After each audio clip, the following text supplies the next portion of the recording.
comedy radio show also brought to you by Two Eagles Auto Body. For more than 25 years, Two Eagles Auto Body has been the leader in auto body repairs and customer satisfaction on Long Island. Two Eagles Auto Body handles every type of auto repair, from custom applications and restorations to repairs involving insurance claims. So call Two Eagles Auto Body and ask for John Rossi at 516-328-2527.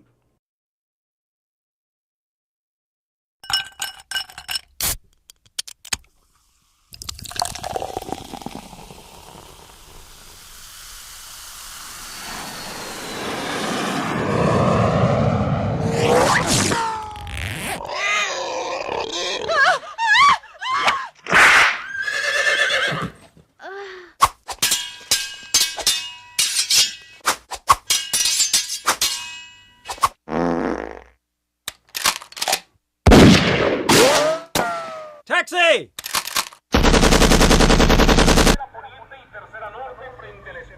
Get him now, before the police come.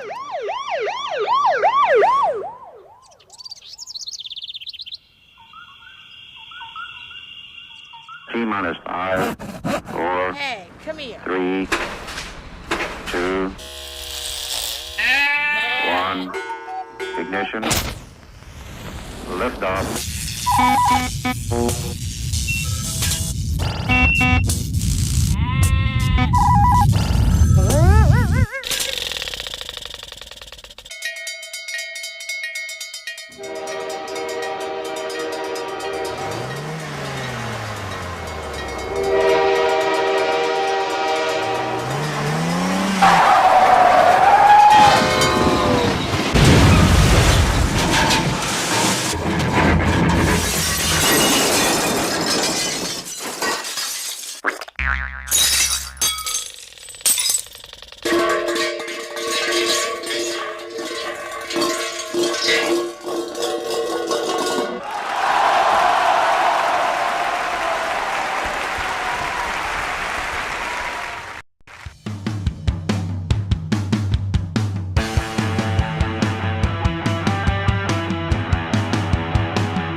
First, behind the bag, it gets through Buckner.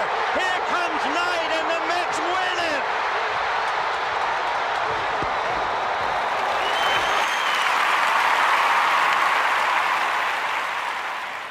Hello, Tony. Mookie Wilson here, 1986 Mets. How you doing?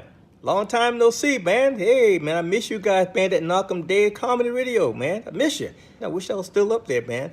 But I'll wait till it warm up a little bit, and hopefully this year things will be a little bit better, man. But when we're talking about comedy, hey, the early years of Mets was a lot to laugh about. You had to make a lot of comedy off those guys. Hey, hope to see you guys during the summer, and hopefully you'll get back on the show, man, at some point in time during the course of the year, all right? All right? Yeah, fine. Contact me, man. All right, Tony. Talk to you later. 3-2 to Mookie.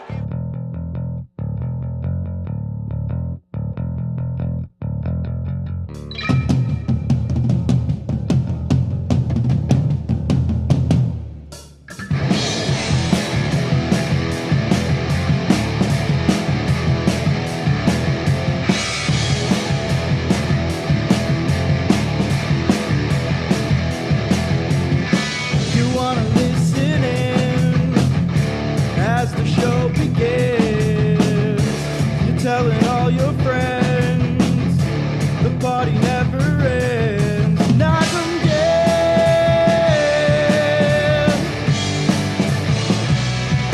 Knockem Dead.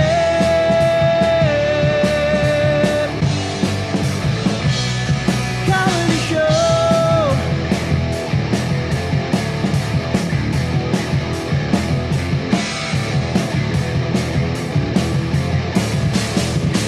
They suck.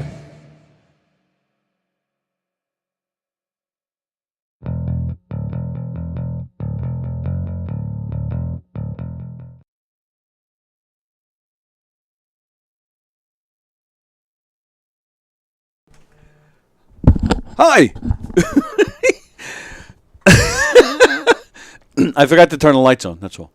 I'm just making myself really red. Do you think you look too red? I always look red. Yeah. I mean, I could try and shiny. I could try and kill this. A No, little no, bit. no, no. No, This you is like cool. I like this. You like it? Okay. Oh, and now I've held my breath and did one of those. So now I'm like a little lightheaded and more red. Hi, it's Friday. Yay! Welcome to the Knockem Dead Comedy Show. We're live from Gov's Comedy Club here on Gov's Comedy Club podcast. Please hit the thumbs up and subscribe to the channel and post the link to the shows and all that good sharing stuff. We Smash appreciate those it. buttons. We are only 7 people away from 1,000 subscribers on YouTube. Oh, look at my mom on that. So yeah, we're at 993, and the Facebook page is at 9,300. So yeah, so 93 is the number of the day. Rock and roll. Sure. That's the year I graduated. 93. 1993. Yeah. That was the year I got married for the first time. Sorry. Me too. Andy's here, and he's right there. Goddamn right I am. Don Sill is going to join us. I have received confirmation. However, his car is in the shop. He was supposed to get it back at 9 a.m. He's still waiting. Oh. So he's in Patchogue. He said as soon as he gets the car, boom, flying right out here. So, Don, take your time. Don't rush. It's more important. Don and I have something to do immediately after the show, which is way more important than him being on the show today. So, Don, you just make sure you're here in time for that. I'm super turned on right now. It's not sexual. Still turned on. Oh, all right. Cool. Just like I can be turned on about things that are not sexual to the people who are involved in them. You know, like a nude women's volleyball game. Well, yeah, but they're nude, so of course you're going to be. I'm just saying. Thank you, Andy Plajanos. Perfect segue for some of the stories I have to report here today. It's what I do. Can I just say? Of course. There's I've been thinking about because I think. Well, that's the first thing. I think yesterday was the saddest. Tony eats shit. Yes, it was the saddest? Yeah. What do you mean? Yeah.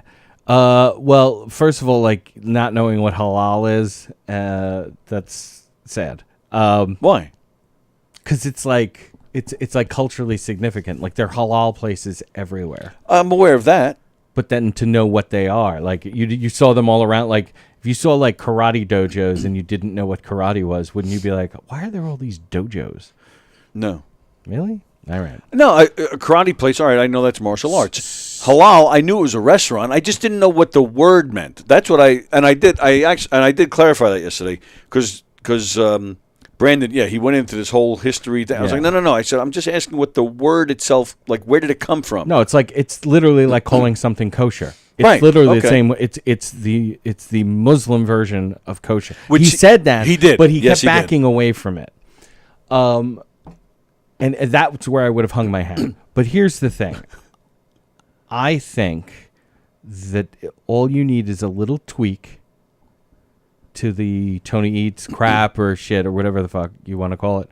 One little tweak, and I think we're gonna start seeing some serious movement. You make me eat naked?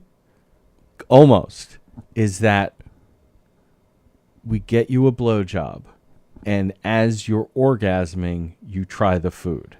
So we Pavlovian, we start associating orgasms with these different flavors. Oh, so the better the blowjob, the more I'll like the food.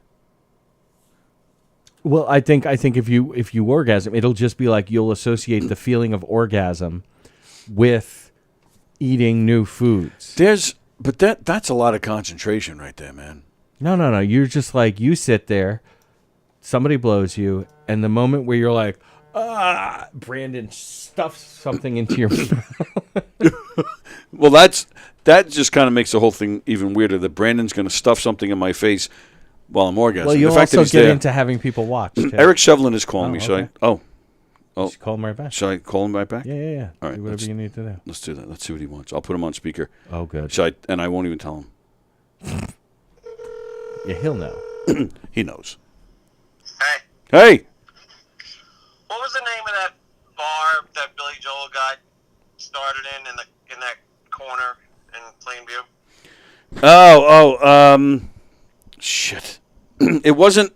The bunkhouse. It wasn't my father's place, but it's something like that. The Living?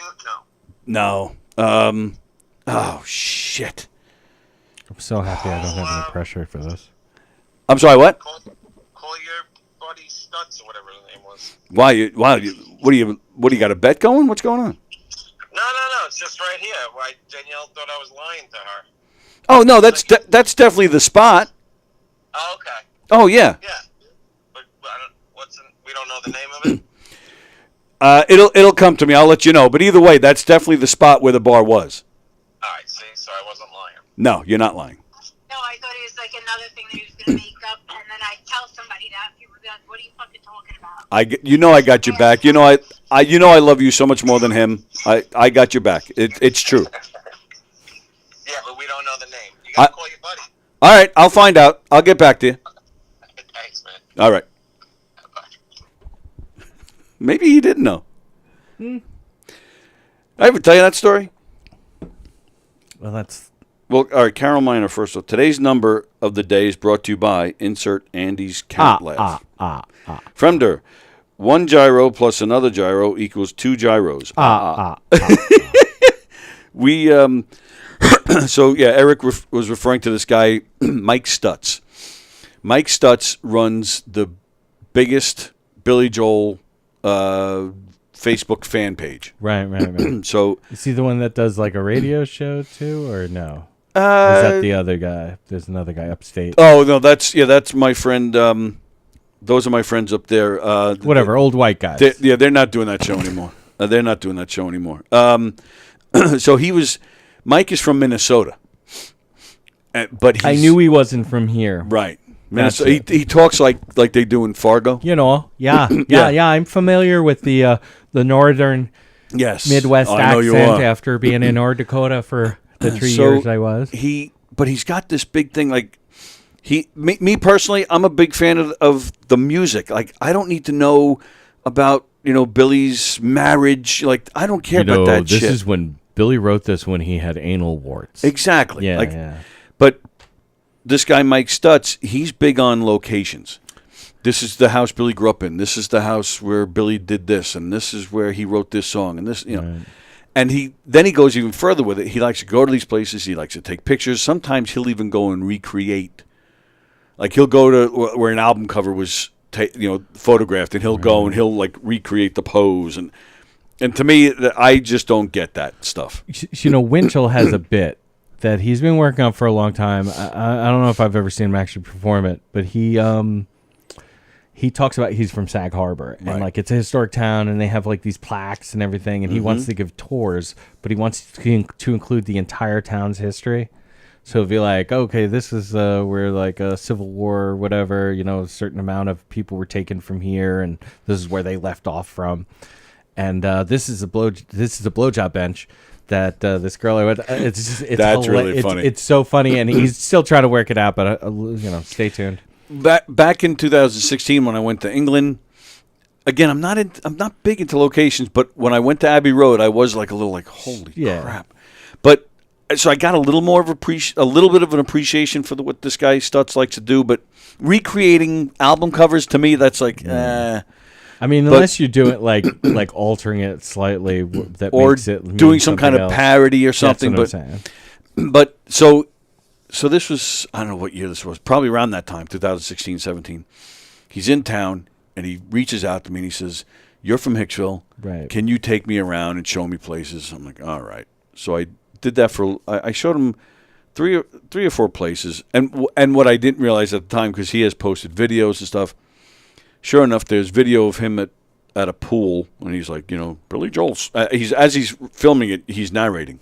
Billy Joel swam in this pool. I'm like, oh, peed in it all the time. Right. Yeah. But then I didn't realize, somebody I know reached out to me, a friend of mine, was like, I was just watching a video about, Billy Joel locations, and all of a sudden there you are. I'm like, oh, this guy's got me in the video. Like, I didn't even know. I'm like, oh, shit. That is the level of fame that I want, though. People going into Port Jeff Station and being like, this is where Andy slept homeless when he was homeless for that couple of weeks. That's the homeless shelter he lived in. This is the train station his grandfather worked at. Well, yeah, and I don't want that. And sure enough, the last place I take this guy to, he wants to see where a bar was, where Billy was kind of like, where he started to really kind of cut his teeth with playing live in a club and whatnot.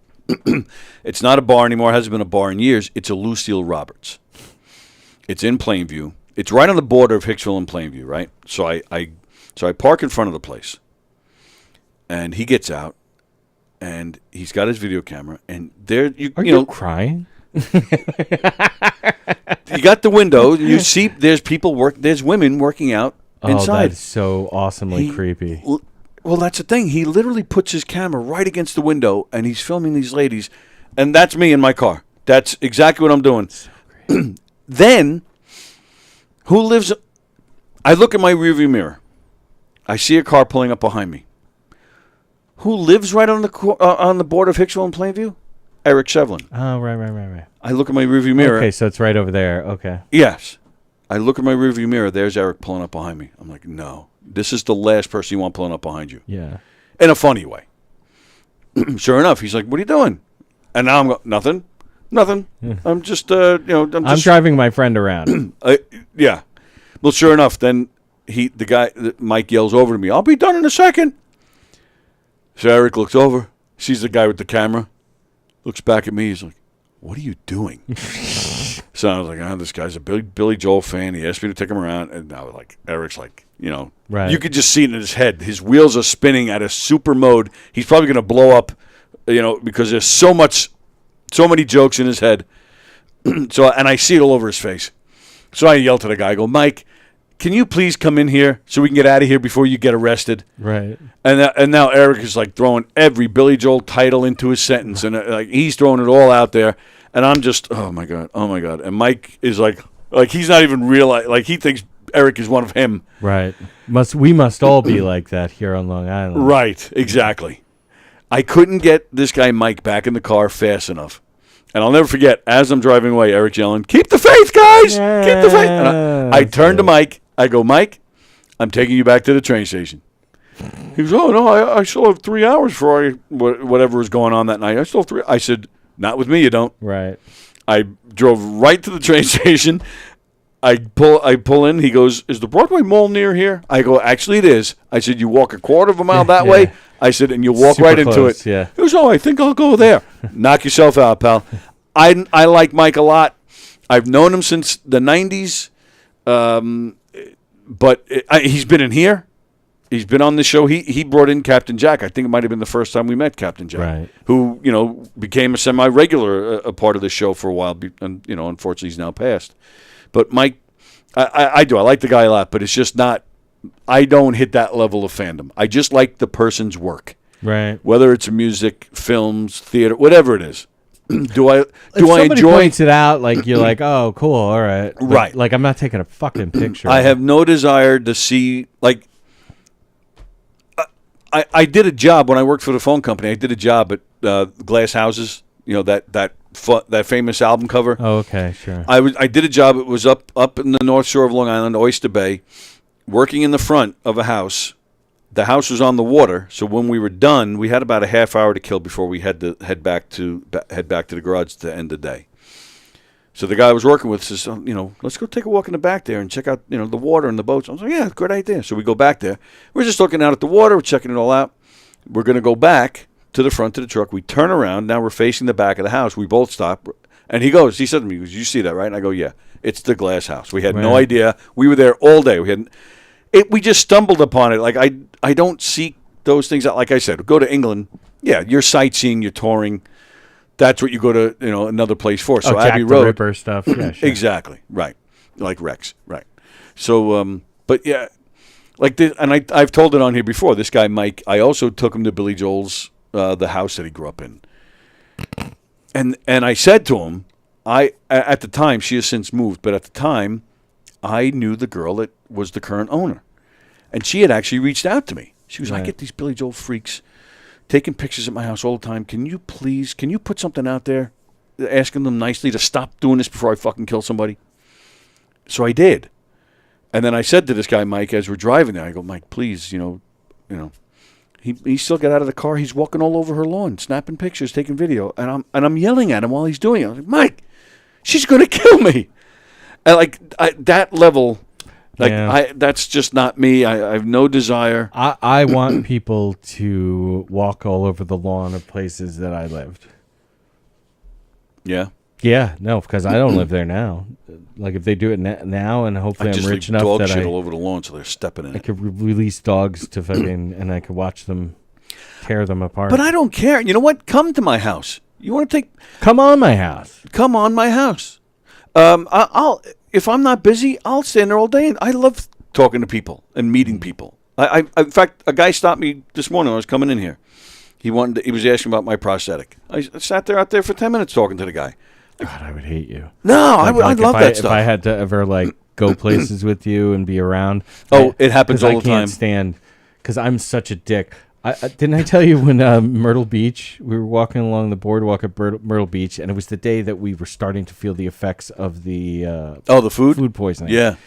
And we're walking along. I'm wearing my Ramones T-shirt. Charlotte's next to me, and the guy goes, I can't remember what he asked me. He was like, do you know something about the Ramones? And I'm like, I don't care. Or no, he asked me a question. I'm like, no. Well, you weren't in a good mood because you weren't feeling good. No, but I would have said that shit anyway. No, see, I love, because you never know what wacky shit is going to happen. No, because there's too many crazy people. The first time I ever played Greenwich Village Comedy Club. Yeah. My wife's like, oh, this is so cool because we love the Village. Yeah. She's like, we'll get a hotel room, we'll stay overnight. Nice. So we do, and we go to the 7-Eleven that's closest to the club. It's right by the IFC Theater. It's like across the street and behind those basketball courts right across the street. Yep, I know where you are. So we go in, and it's a city thing. So it's 7-Eleven here on Long Island. It's like you can go anywhere, but you have to you can only go into the back. And we're standing online. And I stood in the way because it was obvious this dude was probably homeless, and he had 2 tall boy beers or whatever. You could tell he was fucking starting to have a problem. Okay. Like that he's going to need to drink these beers. Oh, okay. To counteract. He's coming out, he's DTing. Yeah. And he screamed in my face. Like he literally I'm here. And he went, ah! just full on screamed in my face. And I was super happy that I had put myself in between my wife and I, because I think I probably would have hit the guy if he had done that to my wife. Sure. But doing it to me, I'm like... But see, but that's different. That's a potentially dangerous situation. I'm not talking about that. I'm talking about just talking to people. Yeah. No. All situations are potentially dangerous situations. I will not live in fear. Because, like, it's always the crazy people come up to me. My wife and I talk about this all the time. Not only do crazy people come up to me, people also, they don't cut me in line, but they cut through where I am. Yeah, that happens to me a lot. Like, it exclusively, like, I've watched people walk down a line and then just, like, cut right in front of me. Yeah. Mm-hmm. Never behind me. It's always right in front of me. And which most famously for me was when they the Islanders were playing the Detroit Red Wings. It was Brian Trottier's number was finally being retired. I'd come home for my brother's wedding, but it was a stop on my way to my mom's house. Bought really good tickets. And I'm standing out there with these other people, and I got into a conversation with them about what I thought their third jersey should be, which was just like the royal blue and just an orange Long Island. Instead of the Gorton's Fisherman? Well, this was like post Gorton Fisherman, and they didn't have a third jersey, and I'm like, dude, like even at that time they'd gone to a darker blue. I'm like, that dark blue with like just an orange Long Island. That's it. Maybe have it say Islanders underneath it, but like I always thought that would be such a cool jersey. And yeah, and just people kept on cutting in front of me. That the people behind me started saying like, "My God, it's like they don't know, they don't see anywhere else, right? To go like." So I had outside people I didn't even know bringing it up to me. I can't stand it. Like it's, I hate talking to people. Did they feel that you should have been like? Were there space between the next person in yeah. line? Oh yeah, they were even like. So were they telling you to move? They up? were even saying stuff like, "Hey, let's try something. Why don't you move up a little bit?" Oh, all right. So they were mad at you. No, they were because then joking. it would happen, and they were like, "Are you kidding me? We gave them this huge space between us." Like, oh, dude. Hang out with us, man. Like, you leave a big space and turn around, talk to us. And I'm like, all right, cool. But normally, the way these things go is that the craziest fucking person will come up to me. Yeah. And then I feel kind of responsible for them in some kind of way. Mm-hmm. But then, I'm with you. they'll cross a line. But that's what happens. That's how we got DJ D-Love on the show. But that, like I said a minute ago, that's how we got Pete. That crazy bastard out in the front.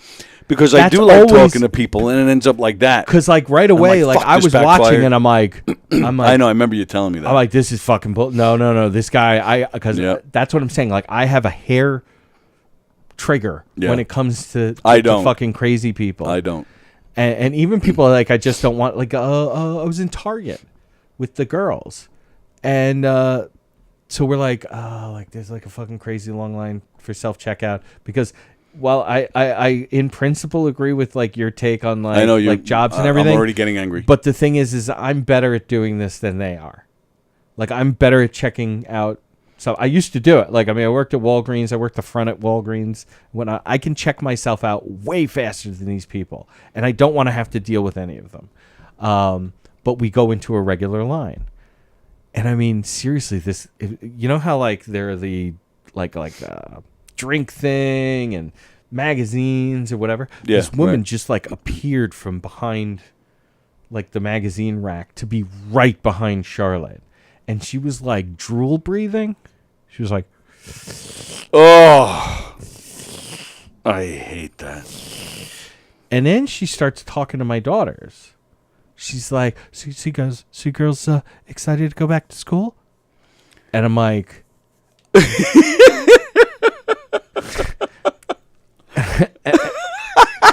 How dare you? I turned around and like squared up on her and just pointed like kind of like in the middle of her chest. And I went, could you just take one big step that way, please? And she looked at me and she was on the spectrum for sure. Like I kind of felt a little bad about like how but at the same time it's like, why are you talking to my fucking daughters? Well, because she's on the spectrum, right? But I don't know that. I'm Like what is it? Avengers. Yeah. It's my favorite line in the whole fucking movie. My trick, Cap. I'm always angry. Fucking badass. I'm like, that's me. So yeah, I was like, and she looked at me. She could tell that she understood that she stepped over a line, and she kind of had a little bit of a hurt. Yeah. Thing. But then she starts talking to the woman behind her, and this should show you, if you've watched Barbie, you'll like there's a great moment in Barbie where they kind of talk about this sort of thing.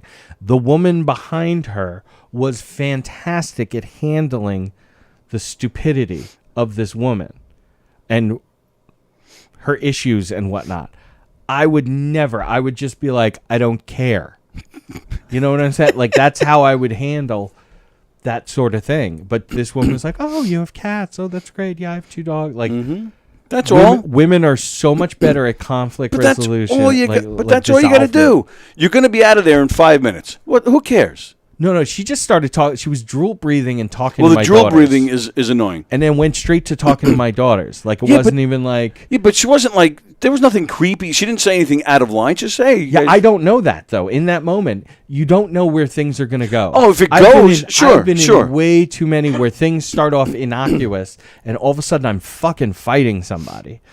This has happened way too much in my life, that this little innocuous interaction that we're having...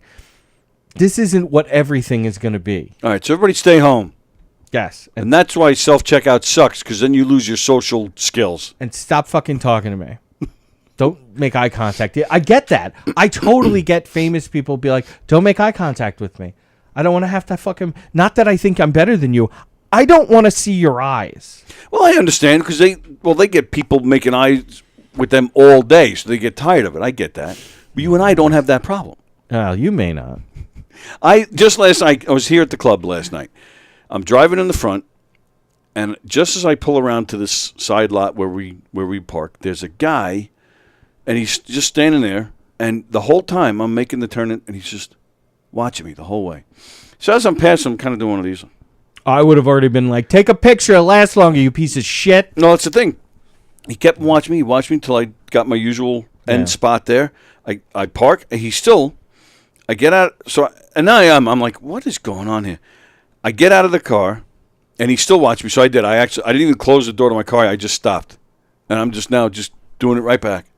But then again, I'm like, oh, wait a minute, maybe he's on the spectrum. Maybe, just leave it alone. Yeah, but you can't just leave it alone. Shit. Yeah. He was like 30 feet away. It wasn't like he was right next to me. He wasn't saying anything. Do you know what I do? I wasn't feeling any trouble. Would you pick your nose or something? No. This is what I do.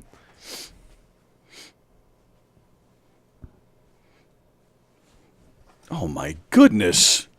I wouldn't do that. And then I would get out of the car or whatever. I would make it look like I have a fucking gun. Just because he was staring doesn't mean I'm threatened. No. I don't even want him to talk to me. I don't think you understand. No, I'm like, I want him to feel threatened. Like, that's what I want. I know, I get that. Okay. But it's not like he was doing anything threatened that warranted that. If he... No, he existed. He was looking at me. This is what I'm talking about. I get the don't look at me fucking thing. Like, I have no problem with that. But where I'm going with that is that he did eventually turn away, and there was a guy in the deli. I think he's actually one of the owners or the owner. But then he turned and started talking to him, and I could tell by the deli guy, by his... He's like a regular... No, that this guy, that he was talking to this guy like he was on the spectrum. Oh, okay. Like, okay, what's the matter? Are you okay? Like... There was that tone that we all have when we were talking to somebody that's, has Down syndrome or is on the spectrum. So that's all. So I felt better. I'm like, I'm glad I didn't say anything. Okay, what best explains kind of my attitude is, have you ever seen the movie From Dusk Till Dawn? Yes. Okay. I saw it when it first came out. I honestly don't remember much of it. I have a great story about going when I went to see it. But my favorite part of that movie, because I love George Clooney in it. I think that character is one of my favorite fucking Quentin Tarantino characters, because he's such a badass. Yeah. I love the fact that they don't really get into his entire tattoo. They just show you that it's obvious his arm is his entire side of his body is probably covered in tattoo. Right. But there's a moment where they're in the strip club. Okay. And this guy goes to this Mexican dude, says to him, "I'm going to give you to the count of 3." And he goes, "No, I'm going to give you to the count of 3." And the guy goes, 1. And he goes, 2. That's what I am always at that level of ready to throw down, because that guy was psychotic. I mean, he was Let me ask you this. The character was like massively psychotic. Let me ask you this. You're always at that level. Yes. How many times have you felt justified, or compared to how many times it turned out to be nothing? First of all, I always feel justified. The way I see it is, I am me. Therefore, I'm right. Now, how many times these things happen? The thing is, I've developed this self-defense technique because it happened regularly. I used to walk everywhere. Yeah. And now everybody says, "Oh, I did too." I don't think it, like, I didn't see other people out on the fucking roads. And I mean, I'd be walking around at 1 o'clock in the morning and things like that. Like, I have been in too many situations. Well, 1 o'clock in the morning, that's different. It's not, because bad things happen at night. It can happen in the middle of the day, and it did happen in the middle of the day just as much. I've had shit like people grab the hat off my fucking head, off of just like, "Hey, how's it going?" Bam, they go, and you're like, "I don't even know who the fuck you are." Sure. Like, I get it if you were just like a regular bully. Like, I deal with those, but so yes, my solution is to have myself so amped at every moment. Like, that's why. Remember when Roger Clemens? What did he do with the throwing the bat? The bat. That's it. At Piazza. Yeah, I get it. 'Cause, dude, how dare your fucking bat break towards me? That's literally how I would think. And that's why I didn't think it was a big deal. I thought it was, okay, it's a game and it's Dick and he shouldn't, but I get that level of amped up emotion. He was amped up from the... Probably roids, yeah. From the roids, yeah, absolutely. no, this is all natural. Plus, right. Plus, it was a bat. He could have hurt the guy. Right, no, I don't think... A broken bat. I get it, though. You know what I'm saying? Like, I don't think he should have done it. I think it was fucked up, but I get it. Like, I get being so in in your own head and have pumped yourself up to this level that, like, how dare your bat break at me? Which is a silly, it's a ridiculous thing, but that's the level that I'm at. I'm scared to agree, because then I'm afraid you might get mad at me and pummel me. Just know that you are still alive. Not that I would kill anybody. I would just fucking really hurt them. Yes, Nietzsche, thank you. God is dead. Carol called you Andy the Hulk. Yeah, I got a little Hulk Jr. thing. Vicky, I always put my kids ahead of me when we're in the checkout line. But that's and generally speaking, but the girls are a little older now, and it's like I want them to kind of feel like they feel out their space themselves. But as soon as that happened, it was like literally this chick just like whoop, came around the corner of the thing, and I was like, and then yeah, that would annoy me. You girls, are you girls excited to go back to school? And I'm like, oh my god, she kind of has that like on the line crazy voice. There's just like a million things, and I was like, could you just take one big step that way, please? And she did? Yeah. Oh yeah, she did. And thank God she started talking to the woman behind her. I was in. I may have told the story before, but it's one of my favorite stories. Years ago, I was at a Met game. And the Mets catcher, Mackie Sasser, hit a home run. After the home run, I figured it was a good time to go to the bathroom. I go to the bathroom, and this guy, it wasn't a crowded bathroom at the time. There were a lot of other urinals. For whatever reason, the guy comes in, he's right next to me. He looks at me while I'm peeing and goes, "That was quite a dinger." Yes, I remember you telling that. Yeah. It's one of my favorite stories. See, now, I was at Yankee Stadium once for a soccer game, and Charlotte was like 4, and she was with me, and I had to go, so I went into a stall, had her turn around, I peed in the toilet, whatever. Okay, let's go. I come out, and this Spanish dude is like, "Oh, this is no good. This is no good." I'm like, fuck you. Yeah. Fuck you. Yeah. And to me... Oh, yeah, that warrants it. Sure. And see, I also think, because I was explaining to the girls, like, I get very frustrated out here on Long Island because I am originally from Queens. And there are things that bother me out here that I didn't realize until recently, that it's because I would, like, if we went close to the curb, we would get our asses beat. Oh, yeah. No, that's a Long Island thing. No, it's not. Fuck, no, it's not. Because these idiots who walk in the middle of the fucking road when there's perfectly good sidewalks everywhere happens every neighborhood I've been. No, you're right. Been to you're on right. Long Island. But when I was a kid, nobody fucking did that in Queens. Right. You did that. You're like, yeah. Did we play stickball in the street? Sometimes we absolutely did, and people were watching out of a car, and we would get out. Yeah. And I know people do that here. Nobody was just randomly walking down the middle of a fucking road. Well, you couldn't because every street is crowded. Well, no, it's not. That's not true. Like I I lived on joking. I was joking. Well, I'm amped now. So I know, for no reason. I know. I told Nothing you happened. I didn't want this to happen because I don't remember what I was talking about that I got all pissed. But here we are. Tony. We were Walker. talking about me getting a blowjob while I eat something, and then Well, that's what I was trying to talk about. And you're like, it's hard. Yeah, but I didn't say no. I just said it would be a lot of hard concentration because, you got to concentrate on this food. And No, that's why Brandon's the one who stuffs it in your mouth. I don't want Brandon sitting next to me while I'm having sexual. Are you saying Brandon's ugly? Yeah. Wow. Sorry, Brandon. I'm saying all men are ugly. sorry, I'm not attracted to any men of any kind. For this to happen. You're ugly. I'm ugly. Men are ugly in general. It's not a dig at Brandon. Brandon, you're a beautiful child. Well, go ahead. If that's what you think, that's good for you. I want no man around while I'm having some kind of sex. Oh. But I get angry at these things. Like if I see somebody walking in the middle of the road, my favorite. It's such a Suffolk County thing because I'm not in Nassau. This is a flyover county. There's no destinations here. Like this. This is it. See, I'm appreciating my upbringing in Hicksville even more because apparently I was safe, that I grew up in a friendly place that I could just talk to people without being amped up like I got to beat them up. I can't tell. People would just be walking down our street and would say shit. That's why, like, sometimes I'm like, am I repressing, like, being abused by, like, some random person? Yes, you are. Because of the amount of time that I've dealt with, like, and there's the other thing. We walk into school, and this is in Suffolk. This is Port Jeff Station, and I've told you this before. Maybe it wasn't every day, maybe not even every week, but, like, I'll say 3 times a month. Anywhere from 3 to 5 times a month, somebody was trying to pick me up to go into their van or get in their car or whatever. Like, hey, let me give you a ride. Like, I've even had the old standard broken out on me.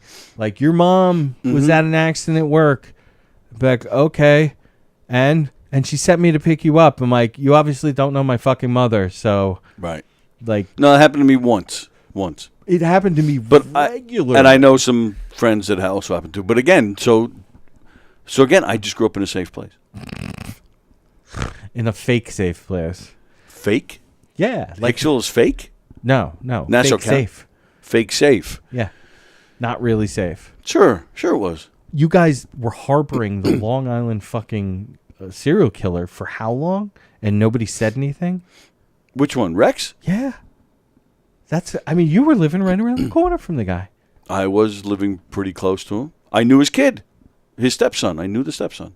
Never said anything. We take care of our own. See? We'll leave it in-house. But I will say that was one of my favorite things, and I don't know if I mentioned on here, was when he was finally arrested and, like, they're interviewing all these people. I can't believe he lives right here. I feel so weird. And dude, are you an internet sex worker? Are you an internet sex worker? Because those are the only people that really need to be worried here. Right. They're the only people he killed. Well, that we know of so far. Most likely. It's going to be somebody else, those other ones. That's why I still say, like, nobody's going, okay, so that's 4. Right. Like, yep. The most of them we haven't figured out yet, but we got the 4, which, hey, that, and I'm not, it's great. I'm not saying it, but that the time hasn't, we're still in, like, wow, his wife divorced him era. Last night we had My True Crime Obsession on, and which is one of the new shows. And the host of one of our other new shows, Primal Scream, he was the guest. Right. Nick Greystone sitting in with Christine Dana. And they were saying that. This is right now, there's really nothing to report. We're just getting tidbits. We're going to be hearing about this for years and years, and who knows where it's going to go, but they were both agreeing that he's probably not the only one that killed all these girls. And, bro, Amy Fisher, if Amy Fisher and Joey Buttafuoco are any indicator, unfortunately, to how the lore of Long Island is going to be woven, we will be hearing, like, such I remember an embarrassment. 93. It was my senior year. It was February of 93. We were hanging out on Cedar Beach, the North Shore Cedar Beach out in Mount Sinai. And somebody brought these girls, and they were from Massapequa. And we were like, they're like, we're out getting high, smoking cigarettes. And they're like, one of my buddies chatting them up, like, oh, where you guys from? Like, we're from Massapequa. Like, oh, okay, cool. And it was in the news at the time and everything, but none of us were like, oh, Massapequa or anything like that. They were like, yeah, my dad that was his car guy, was Joey Buttafuoco. And we're like, I don't care. Right, yeah. Like, unless you can get me laid with Amy Fisher. Because she was super hot. She was hot. A buddy of mine almost had her. Nice. Back before this happened. Because she's my age. Like, she was my age. Like, yeah. It was hot. Like, and then she shot some lady in the face. Like, that's that's hot. Dude, 17, well, I was 16. No, 17. I was 17. Like, holy shit. Like, I've never run into that level of craziness. No, thankfully.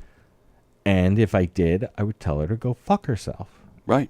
Because I'd be angry. I'd be right there. See, but that's justified. Protection against serial killers and spree killers and whatnot. But that's justified because she is crazy. Oh, shit. Carol Miner was Alley Pond Park.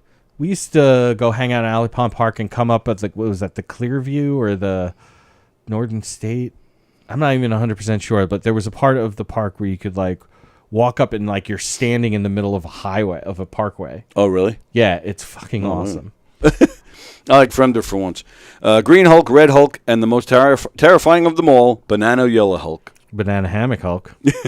More like. Andy needs a shirt that says, "Don't ducking talk to me." Yes. Not a people person. What are you not hearing, Tony? Which is so great for a stand-up comedian. Well, she picked on both of us there. No, she's just totally on my side. Yeah. She's just saying not a people person. What are you not hearing, Tony? Right, but then which is so great for a stand-up comedian is to not be a.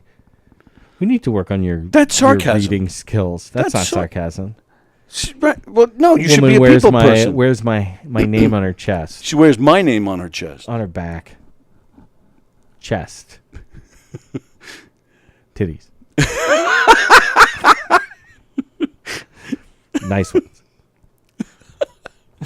I was mad, and I think Carol was mad. Carol, I think you were mad that we couldn't get her up here for the I was. Well, I mean, listen, I tried. Carol, I had a hard time getting there too.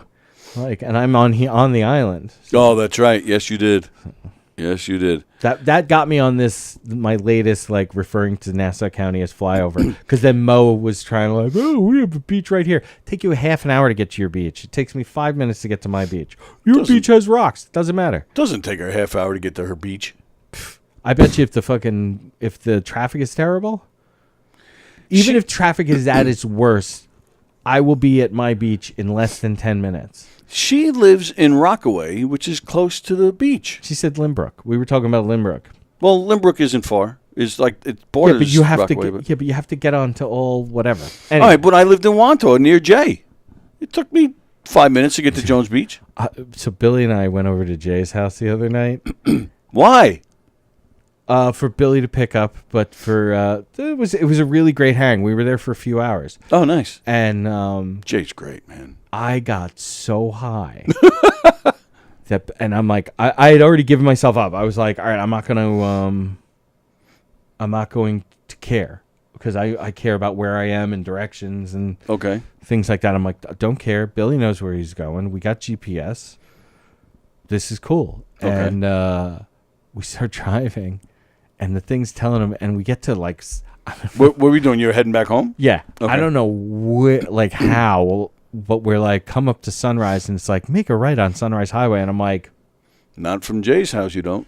well, that's what I was like. They shouldn't have that. Or was it taking you to the Wanto Parkway? And that's, I think, because I also had to stop again because I'm like, I don't know where I am. Like, we shouldn't be making, thank you. So now I do know that I was right. Because I was like, but I'm like, I stopped myself. I was going to say something to Bill, like, are you sure that we should be making a right? Wait a minute. No, wait a minute. Sunrise Highway, you're making a right. No, Yes. that's right. I had no clue where I was. Coming from Jay's house. We had already smoked before we went there, and then we smoked like 3 giant fucking. You would, because you'd be heading north from Jay's house. You're making a right, which is heading east. Don's here. All right, good. I hope he doesn't knock the camera down that I set up in the bathroom. No, making a right from Jay's house. If you went north to Sunrise Highway, you'd make a right. Okay, because then that would take you to the 130. I wasn't paying He's attention. south of Sunrise, north of Merrick or Montauk Highway. Whatever. He's in between Sunrise and Merrick. Because I gotten high beforehand and hadn't really been paying attention. Was just bullshit with Billy. We were making each other laugh. And then when we left, I was just like, oh my God, I have no clue where we are. Oh my God. Oh my God. Oh my God. So you were Springfield Boulevard and Hillside. I'm originally from Astoria, but my dad lived in Glen Oaks, and I forget what the area was called. 58th Avenue between Marathon and Little Neck Parkway. Maybe you hung out with Carol as little kids. But she would have been a little older, so probably Yes, Carol's what? There's 5 years between us. something like that. Yeah, because Carol's a year younger than me. Okay. Because So my it's possible. brother went to Cardoza, and my stepbrother went to Cardoza, and so the people that we knew were from Cardoza. Fresh Meadows, like there were a bunch of his friends my brother's friends that were in Fresh Meadows. So, that movie theater, great movie theater, Oh yeah. and now it's an AMC or whatever. But when it was Right. like an independent, Here he is. this is a sexy man. I like this man. He's wearing very comfortable clothing. Hands a little. You rock, brother. Good to see you. Don, what's up, brother? We all got wet hands now. And I'm gonna wipe my face, so we're closer to being your penis. I assume you're you're right-handed. Yes, you're right-handed. Yeah. So that's the good hand. Yeah, you're in good. Why hands. would you fuck up your perfectly coiffed hair with these stupid things? You got to show up. He's the a wear. professional. I don't know why. I just like to be. All right, let's see what Don has to say. So, What's going on, fellas? if you're, do you talk to strangers? Like you're online to the supermarket, or you're just No. walking somewhere and someone No. comes up to you to ask you a question or something? No. In your face, Tony dude, Walker. And I actually look. I don't know what the conversation was. No, before. please pretty go much on. that. I don't know no, whose please side go I'm on. But No, here's the thing. I think you can fucking tell by now. Yeah, by now I can tell. So- Here's the thing. I hate it. Like I don't even like when a stranger talks to me. Like if he goes, "Hey, so or if it's just like a joke, and then I gotta fake laugh, and then if you give too much, like if you answer too much, like if you go, like the guy goes, "Hey, great day out," and you go, "Yeah, man, yesterday was pretty nice too." Oh yeah, well yesterday I did this and this. Right. Well, the government's trying to stab us all in the throat. Now, because then I'm in a conversation, and as much as I love having conversations, Exactly. I do like people, but the thing is with me is that I just don't like small talk, and I don't like to talk. Like I don't even like. I don't like to talk. Dude, the hair's long because I don't even like going to the barber because I don't like when he wants to talk. I rotate barbers. Me in my- too, because dude. it's- We are like. I was telling Wendy never understood that when I first met Wendy. She asked me one day. She goes, "Well, who's your barber?" I go, "I jump around." I thought I was the only one. I go, "I jump around." I'm like, I gotta go back to the fucking Yeah. Central Asian guy over in Yeah. Porto Station. I don't want to go back to that guy and then he's gonna talk to me again and like I don't want to get to know him. It's a fucking weird. I can't describe why. You don't want to make friends. I don't know if that's it. No, just cut my fucking hair.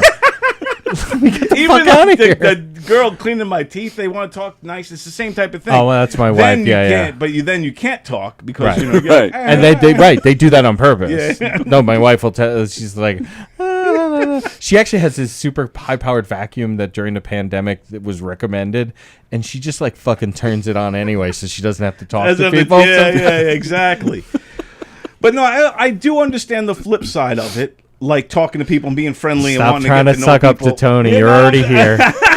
You're already on. I'm just saying, I see, but for me, not only that, I hate it. Like, and there's always people like that who want to talk and engage in conversation and be friendly, and then I just feel like on my end, I gotta like, it's almost like I'm faking it. Yes. I'm faking interest. I'm faking laughter. Right, and it's like effort. It's like, why am I putting all this effort into this random schmuck? Yeah, exactly.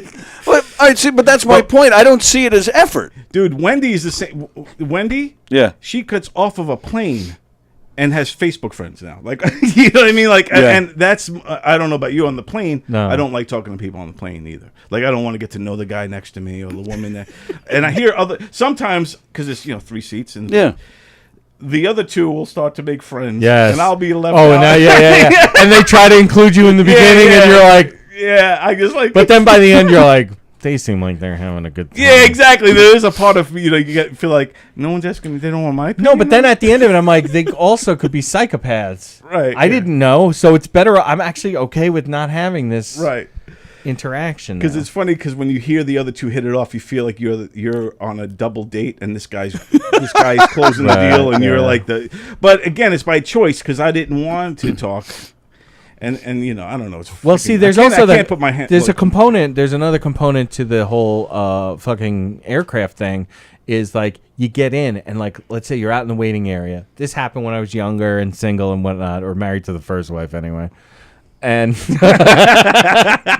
that I would be like in the waiting area and I would look at like I'd be like, that chick's so hot. Oh man, I hope she's sitting next to me. right. And then you're on the plane. And you're like you're trying to like will it to happen. Like come next to me. sit next to me. And that's the big 300-pound dude. No, back then they would sit. Oh, you. I've it lost the worked? power You since had that then. Dracula skill. Yeah, you and they lowered would it come. in. You will sit with me now. But they would sit, and then I'm not talking to him. Right. Yeah. Right. Like I was like, I'm just gonna check him out and That's whatever. what too. I would start off great. I'd be like, "Hey, is that your seatbelt or mine?" Hey, and then maybe crack a little joke and she giggles, and then I'm like,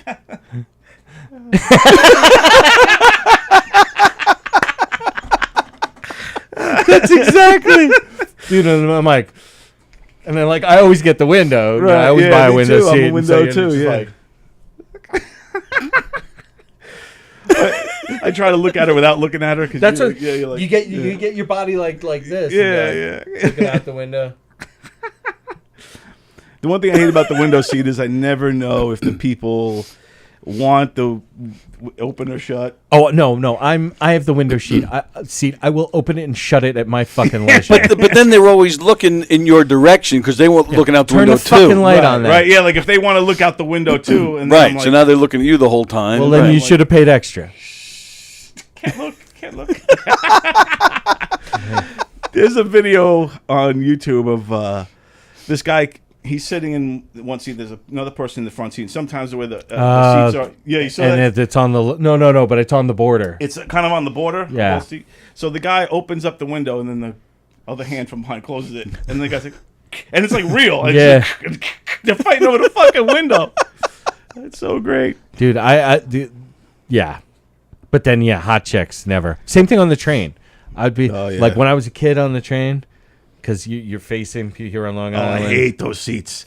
Those are the worst Oh, I ones. hate if you those. got to Well, no, go not- knee to knee with somebody. I'm Yes. talking about, like, because they all, like, half of the train is going forward, half of the train is Oh, going right, backwards. yeah. So you're sitting in the backwards one. Oh, and there'll be she's some chick facing you. across, and you're just like, let me see if I can do this.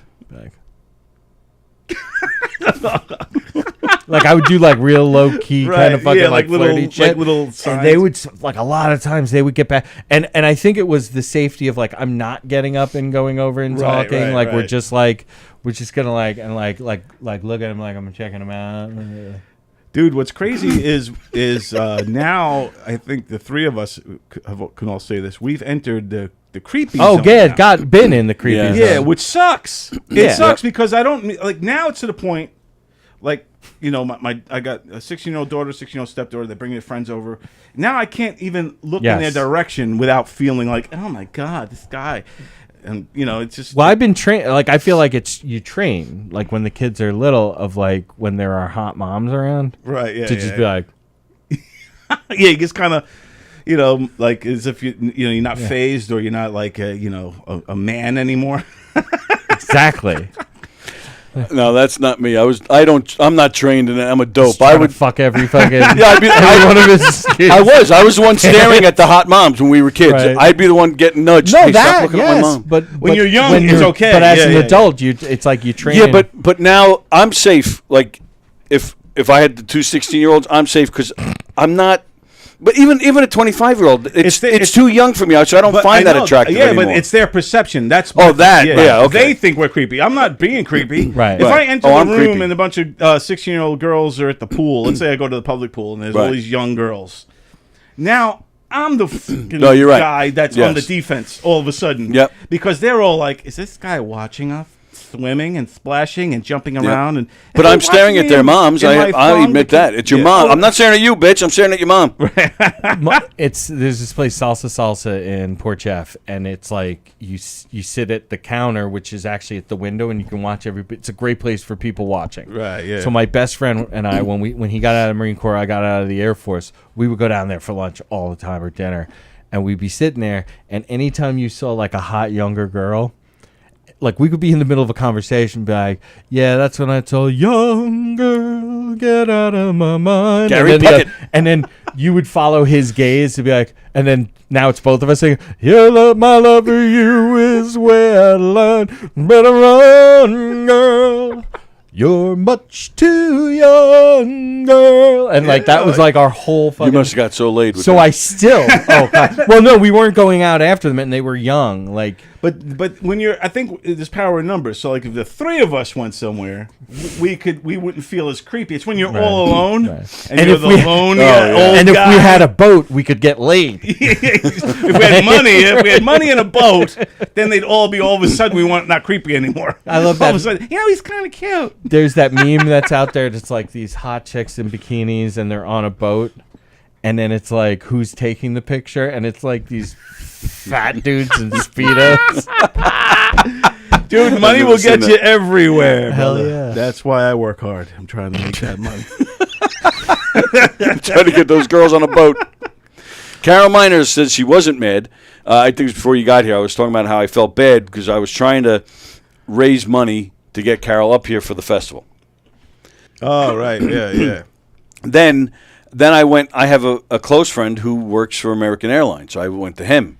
I was like, "Anybody, can we get her on a plane?" And he said it couldn't happen these days with, there's such a shortage of pilots. The flights are getting canceled all the time. He said 20 years ago when there were no problems, he used to get people on flights all the time. He used to even say to me, "Hey, let's go to England for the weekend." I'm like, "What?"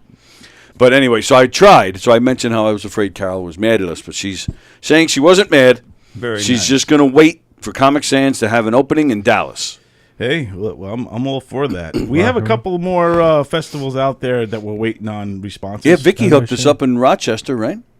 Yeah, well, we'll see. Yeah. I still have to submit and all that. Tell her if she's watching. She was. I don't know if she still is. She was. To get us all the information needed to submit. I'll make it. I think I got to cut it down to 30. I'm just going to take off the laughter at the end. Just for that, I started redoing the whole movie, but it's such a. You have started that, huh? Yeah, but it's heavy duty. It's not going to be done. You need the AI software to improve the sound. Yeah, I have that, and it's been working, but it's not flawless. Right. So, but it definitely cleans up. You couldn't get Peter Jackson in on this to work on it, huh? No. There's a part of me that just wants to send it off and have somebody mix the audio out and just send it back. But as I go through it, there's also edits. I'm taking out little things here and there, kind of, cleaning it up, make it flow a little tighter, taking out some of the. There's very little fat's already been trimmed down. Right. I'm taking off a little bit more stuff. I have an idea. Bozy. Cut out Anything with Bozy. Bozy. Remove Bozy completely out of it. Impose Andy's face in the scene where the three of them peek their heads out, or just put a new face. Yeah, Like just with AI, I guess take him out completely. Just do the two of them. Be like a sexy Jeff Bozy. AI would explode. Yeah. That's the way we kill AI. Create a sexy Jeff Bozy. I do want to. I am itchy to get another one off the yeah, ground. man, I would love to do that. I've been working on the script here and there, trying to just find the time to really, commit to it and create. I have all these ideas, Right. and I have some on paper, some still in the head. So I got to just start getting them out there. But Yep. yeah, it's gonna be a lot of fun. We got a lot of good stuff. Fucking A, man. When is Don going to give me a role in the next Comic Sans as the guy that tried to be funny that no one liked? Friend, you don't get enough of that here? Andrew Fremder as himself. Carol says her son Zach works at AMC, so I have contacts in DFW, Dallas, Fort Worth. Yeah. All right, so let's make it happen, Carol. Let's make it happen. That'd be awesome to have our film shown at either a screening there or just or a film festival or something along those lines. F&A. That'd be huge. No, DFW. So I'm gonna. All right. He's already riled up. Yeah, I'm. Could you take one big step that way? It's something I said to somebody at the line at the Target. That All right, so is that how this whole thing it's started? one of the things. So let me ask you this then. All right, so you don't like talking to people. Got it. You're online to the supermarket. Somebody does turn and start talking to you. Do you get mad? Or are you just like, all right, let me get through this conversation. I'll be out of here. I get through the conversation. I won't get mad. It depends on what the conversation is. So if they say to me, like, let's say the guy goes, hey, you like tuna fish, huh? I'm like, yeah, can't get enough of that tuna. I like saying things that end it no matter what and makes them feel like a dick for fucking turning around. So if somebody were to be like, oh, you like tuna fish? Yeah, I also like eating pussy. Are you married? Do you have a wife? Like, that's the kind of thing I would say. And that's what we're talking about. There's no need for this. Right. Yeah. I can't stand it. I honestly. But what happened was we were at Target. This woman just like appeared. My daughters were kind of behind me, and I kind of turned, and she started like drool breathing. Yeah. It all depends on the person, too. Right. And then she started talking to my daughters without also talking to me, kind of thing. Right. Like, hey, so you guys back to schools? Like, that would have been different. But if she was like, you girls getting excited for school to start? And Charlotte does a great impression of the woman. And I just turned to her and I went, could you just take one big step that way? See, that's a situation. That's not a conversation. That's a scenario. Because what happened was a woman intrigued on his family. Well, wait a minute. Finish the story. So it was obvious that she had special needs. And that she recognized that what I just said shut her down and that she had done something that she didn't realize was wrong. Right. And then started talking to a woman behind her. So really what we're saying is Andy's a prick. That That's I really won. what we're saying. That I won. I won Target. beat that I won special needs Target girl. that day. I won Target that day. That's what I'm saying. No, it's a fine line. Like, did you know that she was? No, she was. She's drool breathing literally right behind Charlotte, like like that close. Wow. That was like Bosie close. Yeah. And The I would next step say would the be to same touch thing his to ass. Bosie. Well, I yeah, think- but that is a situation. Bosie is a walking situation. Yeah. I think if you do get in, regardless of who the person is, what ailments they may have, or whatever, if there is something to say about getting in your personal space. Absolutely. So if they're in your personal space and he goes, "Can you please take a step that way?" I mean, depending on how you said it, I don't think it's that rude. He totally gave up the vibe that I'm going to beat you. Yes. Because that's what I said. Like I pointed at her. I said, "Could you take a big step that way, please?" Did anybody have with other people on the line reacting to that? So the person in front of me didn't give a shit because He's getting ready to go. yes. Right. I don't know if the woman who ended up having to deal with her, because that's what I said. Like, women 'Cause are now better she- at the yeah. conflict Yeah, resolution. yeah, that's- that, or they walk around with their keys in their knuckles. Yeah. But that actually got me onto that conversation with the girls of being like, listen, I know I'm a dick, but here's why I'm a dick. Right. And I said, and especially you as women, I know we like to tell you guys you're all equal and everything, and sure, you could have a good day and a guy could have a bad day, but dudes are stronger than chicks.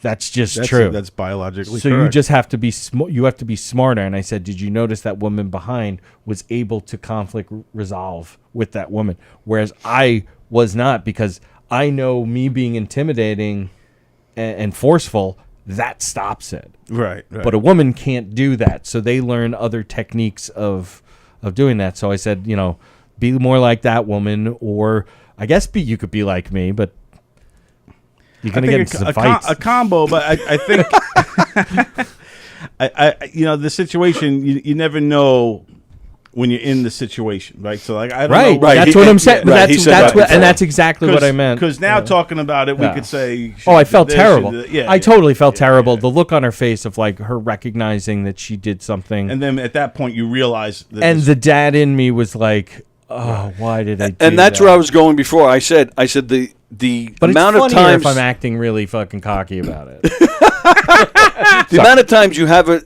innocent conversation with somebody is way more than something that turned into a situation. And that's Randy was like, not in the streets I grew up in. No, I walk around and people came at me with guns and knives and cannons. Dude, and I'm like, no, I grew up in Hicksville. Everybody was just, I never had, maybe had a problem once with a stranger. Like, But this twice. See, it's funny because this is the kind of thing that, like, if we had like a group of people from Hicksville, right?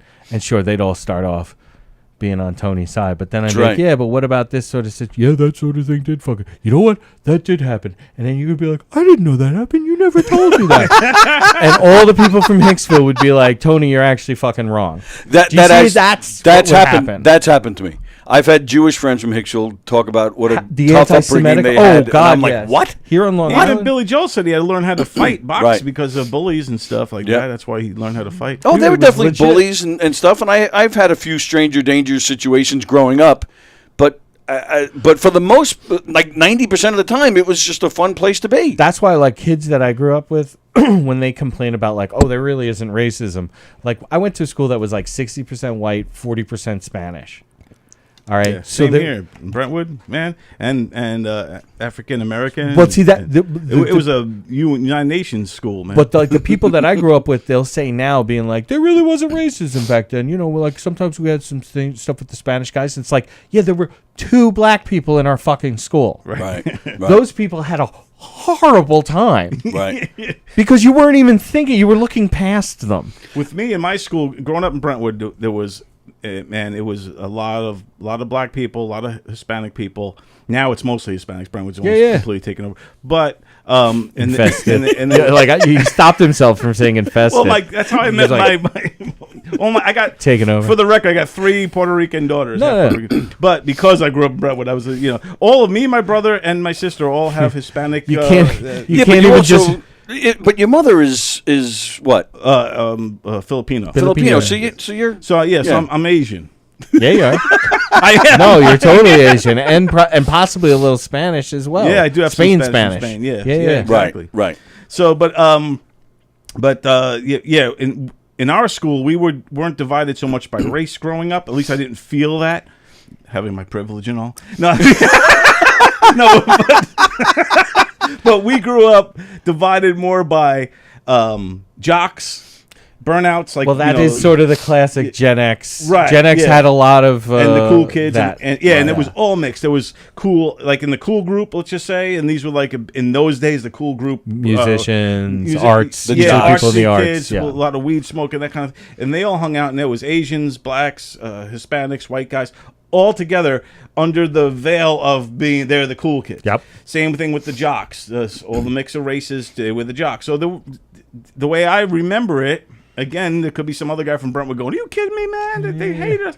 But the only time I remember race when I was growing up was back here, the foot race with both. Yeah, was when we would go to the beach. Every year they had National Cutout Day. I don't know if they had it in New York. Oh, yeah. Well, yes. It was the day before the last day of classes or on the last day of classes. Yeah, like getting close to the end of the school year when it's warm out, everybody goes to the beach. They cut out of school, they go to the beach. And it's all different schools. For us, it was Rob Moses, closest beach to us.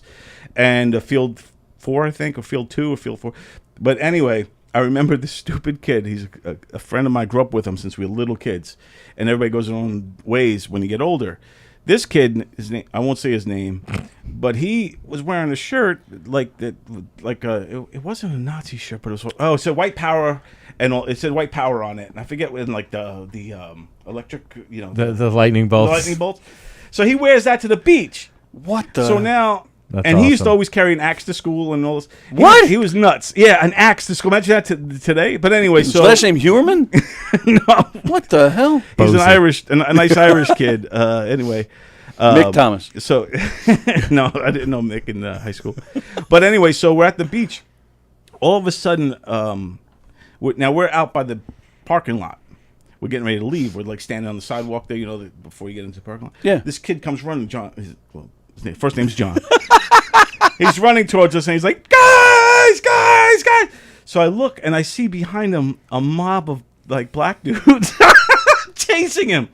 So you would think, and now this again, this is like in the 80s. This is like 88, 87, 88. It's kind of reminiscent of that thing that just happened in Alabama. But you would think that we would, the white power, that we would stick together. We saw him coming, and a big mob. We don't know him.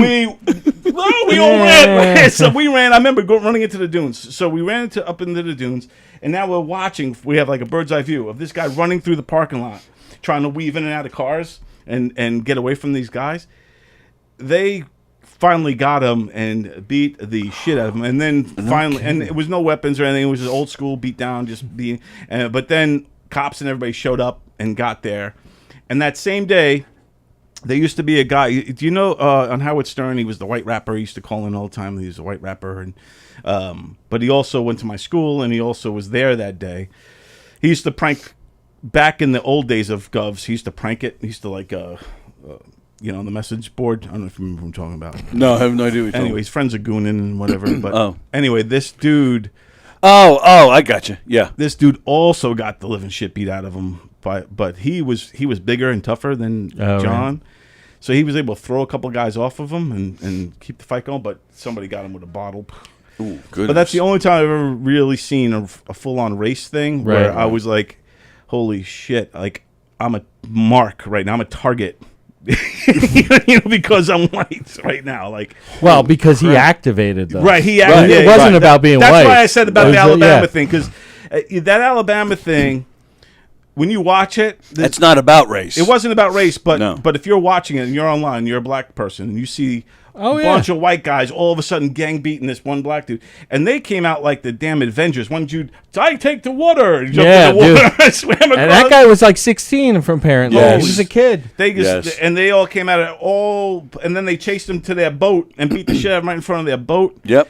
Took out chairs. But then the tides turned, and they got their asses beat. Did they? Oh God, the white people. Oh God. And the white people. That's what you're saying. That's what you're saying. Okay. Yeah. You're talking about the black guys got the chairs out and beat the white people. They beat a white lady. That lady. Yes. But that bitch, if you watch the fucking video, she's like yanking on, only yanking on black dudes. Right. Yeah. And there was one guy at one point like punched her off because she was like getting handsy with him. And thankfully too, there were some white people that jumped in too that were beating those white guys up. They tried to pull it in, try to separate it. Right. Yeah, because and again, everybody involved in that fight. From the guy who the captain or whatever that guy was, the shoreman, security, whatever he was, he said it wasn't racial, right?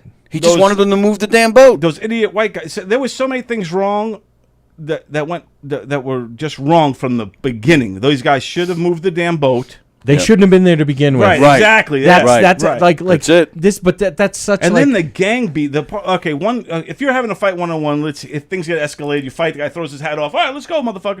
That guy starts getting the best of the white dude. Right? And then the other white dude. Then gets all of a sudden, in. that's when to me it's like, okay, you guys just fucked up. Here comes three white, and then they gang beat him. Like they started like getting Yes. That's when it's ugly, and you can't defend it. No, not at all. Yeah. Well, nothing to defend. Well, my friend John with the white power shirt, he's pretty pissed. I can imagine. He's furious. Wherever he is wherever jail cell he's in right now. You could tell by the way he was sucking on that feeding tube. Dude, he got fucked up. Yeah, that's great. Look, Keegan pointed out on his show the other night, he just found it hilarious how when the fight started, the security guy, how he just Threw his hat. takes the hat and just. He's like, all right, we're doing this. Yep, here we motherfucker." go. Yeah. And it is. It's fun, and the narration from some of the videos, the people Oh my yelling, God, the it's lady, very funny. Oh shit! She didn't make a sound effect. She boom, bang. They love it. Go get him, young buck. Yeah. When the that kid's was cracking me swimming, up. yes. It was crazy, and like for people like us, I think most of us growing up on Long Island, you grow up in such a mixed culture that you almost don't understand that level of racism, Right. Because It's even true. when you watch some At of least the for me. post videos, like there's kids like black kids being like, "Yo, this is time we're gonna rise up," and they're like this is a big thing for them. This lit like so about lighting a fuse. This lit off. Ignited something a little scary. There's a video that I ended up seeing to explain exactly where they were, like the location Okay. was a slave trade. Well, it's well known. It's part of like a tour that you can do. Oh no shit! There are plaques there. It's like the fucking Culper Spy Trail. Wow, so that adds a lot. That's what I'm saying. Like, sure does. Like you can't like the narrative is like tenfold now. So there is something else there, and not knowing it doesn't Doesn't change the vibe. doesn't take that away. Right, Like exactly. sorry, you didn't know that. Well, fuck you then. Yeah, Like, but that sense of entitlement, that idea of like I can park wherever I need to park because I need to get done what I Right, need to. yeah. That happens here all the fucking time. And people, and it's all about when people have money, they It's fucking, the money, man. Yeah. People are entitled with money. More than anything, more than money race, money is the Because I've animating seen it, fucking feature. Dude, working in sports, and we all know who the best athletes are. These are some arrogant, privileged motherfuckers, man. I've worked with them. I've seen it, and Well, it's cultivated because they want like and they're coddled from a young age. Once people realize, like scouts and shit, realize that these athletes have something special, Yeah. they start coddling them and then Yes, from that's that what I'm saying. They're yeah. trained to be Right, that yeah, way. Exactly. Right. They Yeah. actually want them to have that edge of entitlement Right. and aggression. But just much like me at the line in Target. I think entitlement, the real entitlement. Now you could say there's a white entitlement, and I understand what they mean to a degree. Like if we walked into a store, they might not follow you around. The But Korean, especially if it's Korean, Right, They're right. not following me. They're following a black. But to me, I think the most entitled people to me are hot chicks. Oh yeah, The hot chicks don't even need to have a brain. They can just. Oh, yeah. And But we're then- fine with that. And then also, good-looking men can also get away with a lot. absolutely. God Well, knows I get away with a ton of there's, shit. the wink was fucking perfect. You just winked at the looking camera.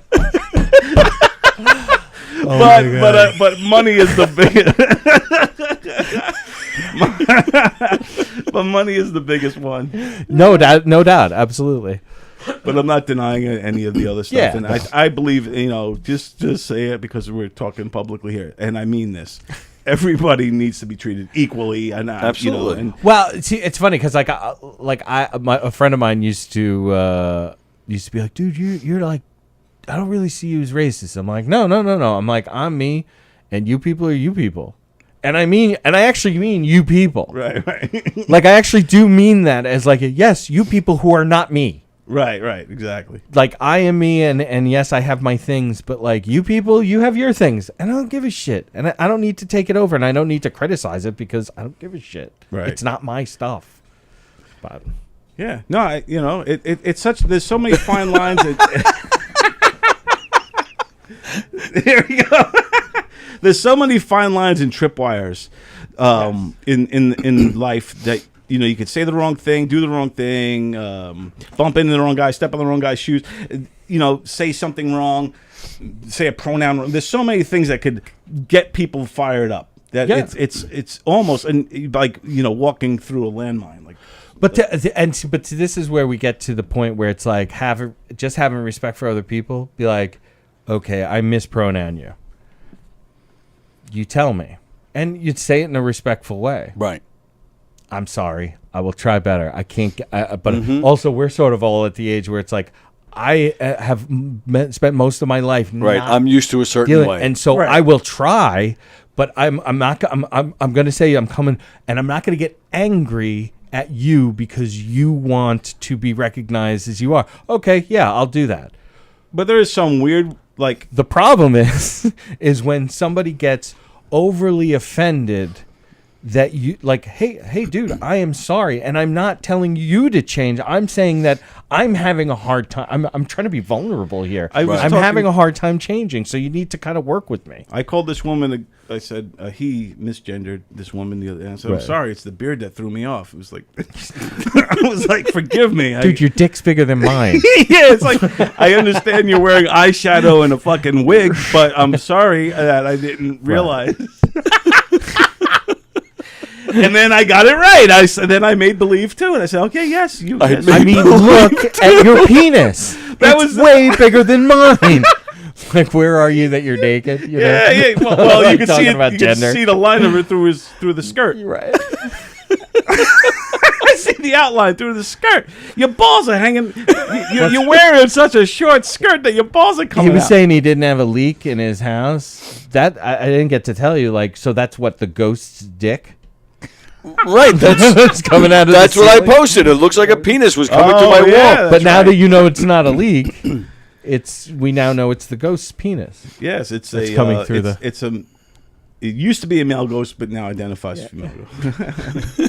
And again, I got nothing. It just left its penis there. This is they make fun of everybody is fodder for jokes. Oh yeah, They make fun of white people endlessly. Right. We are the punchlines, for everybody. So I'm I don't, fine with why that. I can't don't care. But why do we have to have our hands tied behind our back? Why can't I gotta take the so punches? actually, and- the reason for that, there is a reason for that, and Oh. it is because when you are the dominant culture, no, you don't get to, because you're punching down. Because Right. automatically you're punching down. You're not. let's it's say you're in a fist fight with again like a black person. midgets. Midgets. I'm down. Little people. Let's fucking go. So let's say you're I fighting. can fuck up some midgets. There's one little midget. He wants to fight. One. He's like, "Hey, Andy, come on now, motherfucker!" Did you make him Irish? Yeah. He's like, "Come on, you motherfucker! Come down here! I'm gonna kick your fucking giant ass!" It's right around St. Patrick's And Day. then you're like, "Come on, man! I don't want." Then all of a sudden you get. Are you kidding me? I'm gonna fucking fuck him up. Then all of a sudden when you're facing off with him, 5 other ones jump on your back, Oh, I expect it. and they start gouging. your Andy face. wants to fight special needs people. He's got no problem kicking I don't midget want ass. to. I'm He just does. saying I'm You not want to. averse to it. but you will fight them. Right. That's my point. Oh, I absolutely. So will. if people keep coming at us, and then God forbid, Yeah, but you got to go into respond. like why is this midget angry at me? Right. And he's like, because I'm small and you're tall. And I'm like, I can't do nothing about that. Like, I can't help. Like, let's just say it's a Jewish guy. And the Jewish guy hates me because I'm not Jewish. Right. That's not my fucking problem. Like, I can't. Oh yeah, no, help I've it. been in that Yeah, situation. that's- I have actually been in that that situation sounds multiple more like times. their problem more than my problem. Yeah. So why do they have to make their problem my problem? But see, I'm not going to get angry at them for that though. I'm angry that they're breathing.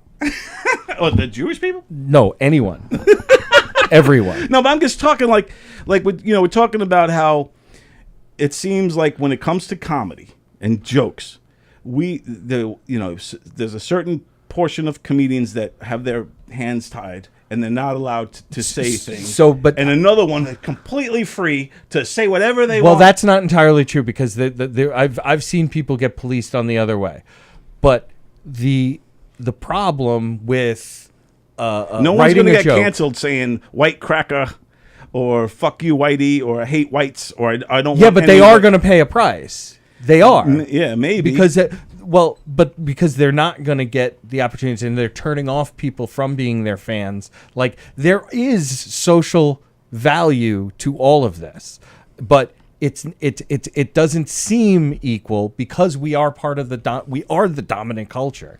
Like anything I say, great. What is it? Chris Rock does that bit where it's like, yeah, y'all want to, none of you want to be me though. Like be black, to actually be black, because it's true, and it's he's like, totally you love us, true. you love our music, you love this, you love that, but you don't want to be me. You don't want to, wake up like me. And it's true, and that is true. That is true. I've never met any dude who has said, but I have met black dudes who are like, yeah, you know what? I do wish that I was white and I didn't have to deal with the shit that I deal with. Like, white people are not like, yeah, what you will get is like, oh, I really wish I had that dick. Or my favorite, like the I'll shitty be black from the waist down. the shitty joke. yeah. I'm half black, Yeah. and what I always like to say, if somebody says that, I go, "Oh, me too. This half." Yeah, my penis looks really weird. I just want, you think that, and I don't know if it's ever going to happen, but there'll be a time where race doesn't matter. That could be like how it Would was be nice. when But no, the no, cool no. kids, the jocks. But and stuff, it's that it way. was important. See, but you were white, so you didn't actually experience it the way they did. I experienced. Sure. Like, You experience. yeah, I'm not taking yeah. away. By no means am I taking away what your experience was. Right. But you were in this like bubble, like we all are Right, in Brentwood, high yeah, school. yeah, growing up. But there also is this world that's outside that created that bubble. The CI guys who chased my buddy. But once you got out of high school and everything dissipates and everything, the white people got to kind of just disappear into being white, whereas the black people were left Continue to struggle. like dealing with the same shit that they've always been dealing with. It's and I'm not saying anybody's better or worse for it or whatnot, but it's real because and what I was going to say is that we have to trust each other's experiences. We have to say if somebody says, "Hey, this is how it is," I got to trust you. But I don't know if there's that stigma like that anymore, where I don't think anybody by race or sexuality are not getting jobs.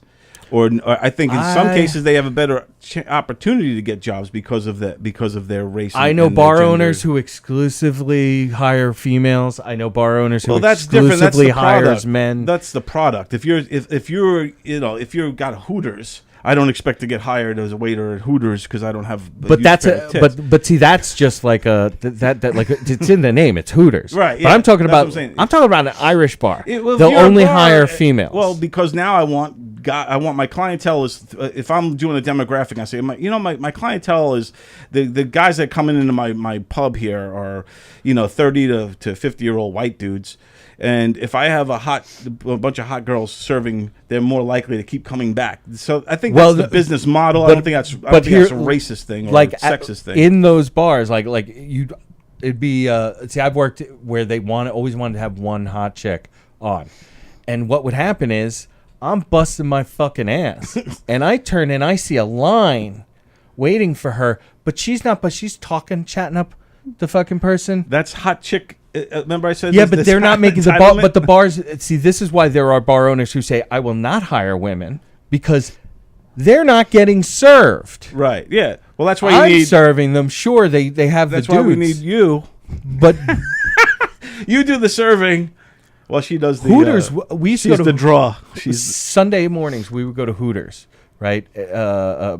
Fucking hungover and shit. It was right on Exit 58, which used to be Hooters and BJ. yeah. Hooters and Right, right. BJ's. yeah. There's a BJ's right there. Now Right. it's the Hooters is a Starbucks. But Yeah, we used to yeah. go in there, and I have very good looking friends, and these fucking waitresses would all start kind of congregating over there and talking to my buddies and chatting them up and whatnot. And I'm looking around because I'm a restaurant. I brought up in restaurants. I start looking around and being like, nobody's getting fucking served right now. No wonder that Hooters is no longer open. I'm that not it getting failed. served, and my But you friends see what are I'm saying? getting lap Like that dances. might be your business model, but it's a flawed business It might model. be flawed to a degree, and but other examples will like let's just take corporate America. They're gonna hire any day of the week, a minority. Whether it's a minority sexual minority or a minority of Well, that may race. be true. That what happens with the promotions, though, is like you promote what you look like. That just happens. It's never. Who suffers the most? Guys with face tattoos. They're not getting hired for shit. Don, bullshit. Guys with neck tattoos too. Yeah. They have. They're the next ones that are going to rise up. Yeah, I remember Face tats matter, motherfucker. I was in Walmart once in Middle Island. I'm waiting to go through, and I'm just staring at these people taking forever. They didn't have self-checkout yet. Good. And Did you stop and talk to them since you had time? no, I was like, if those neck tattoos could talk, I wonder what they would say.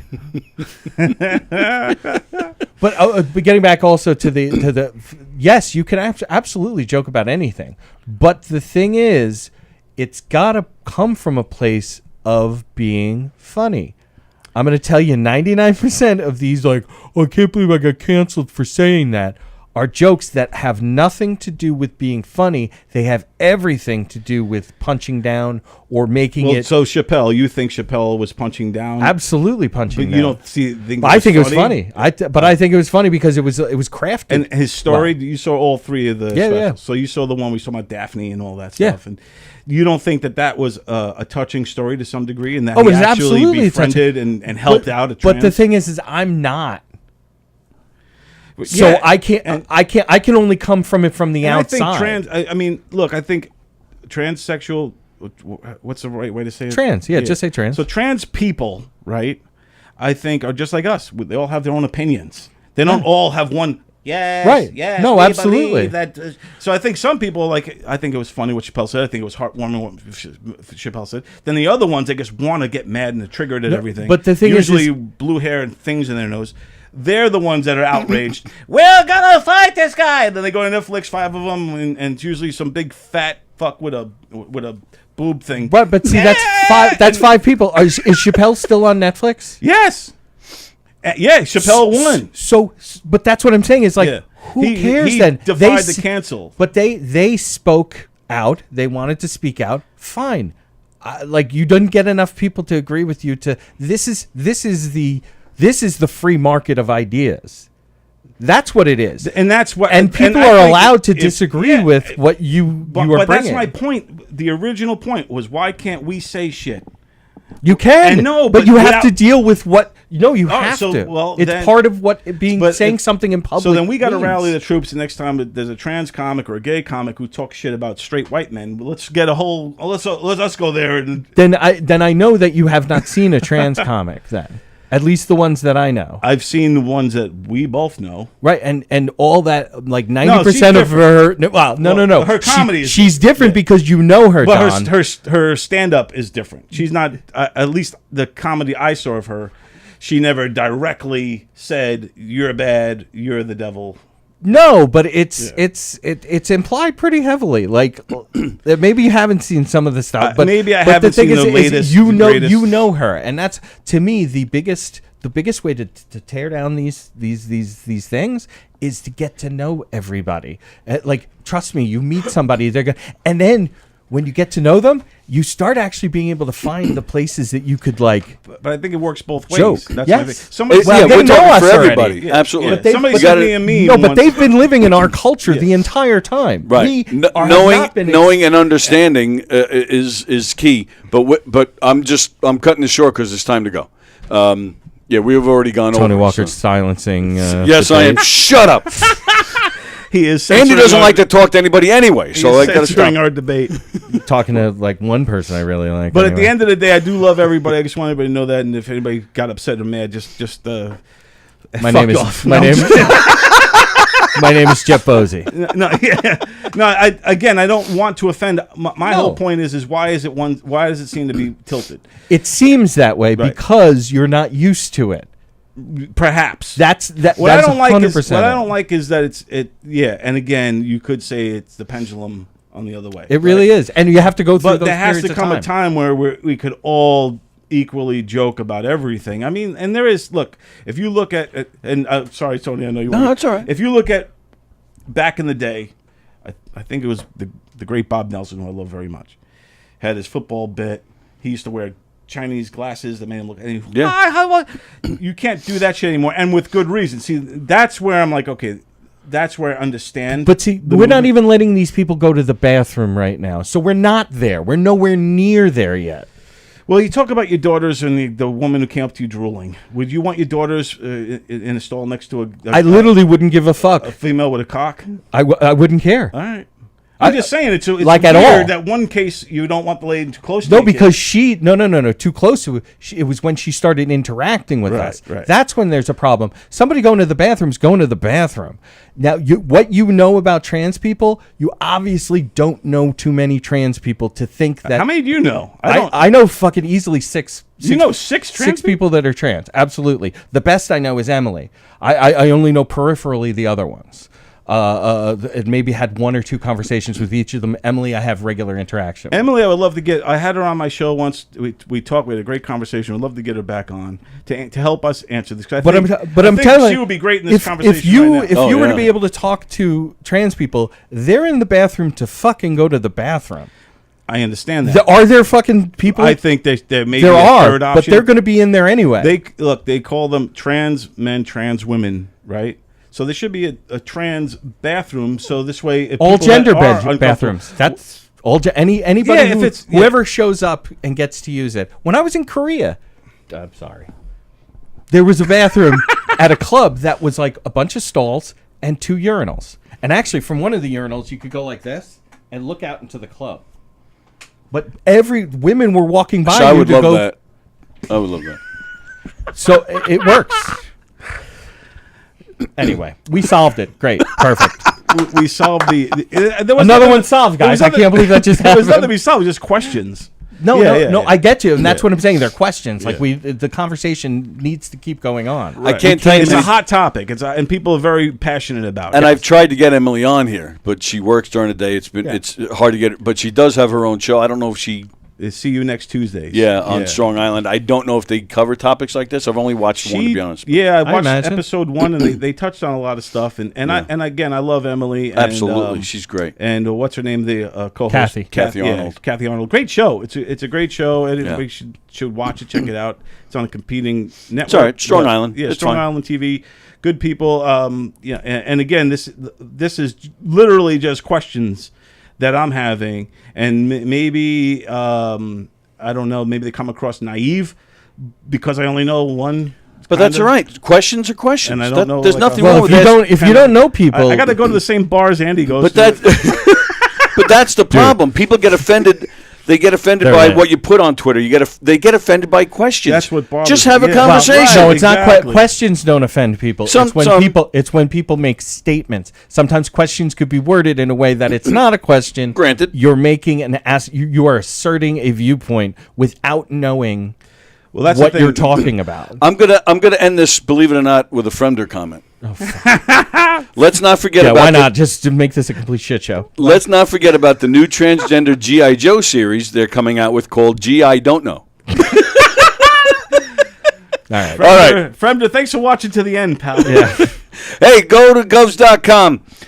Go see Richie Byrne this weekend, or Terry McNeely, Joe Cravella, Jeff Bosey, Tim Saliani, Fabrizio Capano, Jason Nash, The Gugut Show tomorrow night, Olga Namer, Jack Asadorian, Stephen Ho. Actually, I think Asadorian and Ho, I think that was last night. Joe DeVito is playing a governor's stage this weekend. Go to govs.com, make your reservations, and don't forget Jeff Bosey's No Rhyme, No Reason show, August 26th, with him and Keegan and Carrie and Rocco and Carla and Luke Piccioni and Mandy Jones.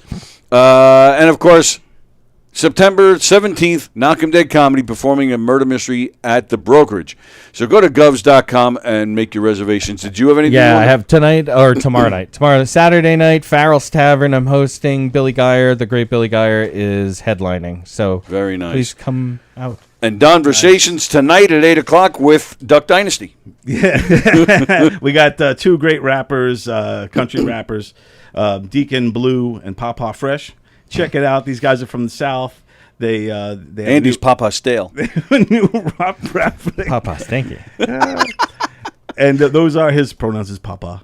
So we're safe there. But yeah, Papa Fresh and Deacon Blue. Check them out. They're dope. And they were a great interview. And they got a new EP coming out called Gold Rush. So check those guys out as well. Very nice. That's tonight at 8 o'clock.